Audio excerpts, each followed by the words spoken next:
How to fix shipping not available error in Temu. Hey guys, welcome back. In this video, I'll be showing you the steps on how can you fix shipping not available error in Temu. So what you want to do is to resolve the shipping not available error on Temu. You need to start by verifying the product details and shipping restrictions on the product package.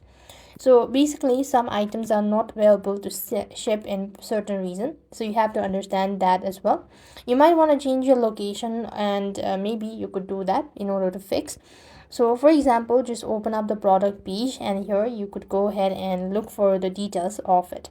And if the issue still persists, you could then make sure to contact the seller for possible exceptions or alternative. You could also try using a forwarding services, changing your default address, or exploring alternative sellers if possible. And you could also regularly check the Temu's policies, can help you stay informed about any changes that might affect your order as well.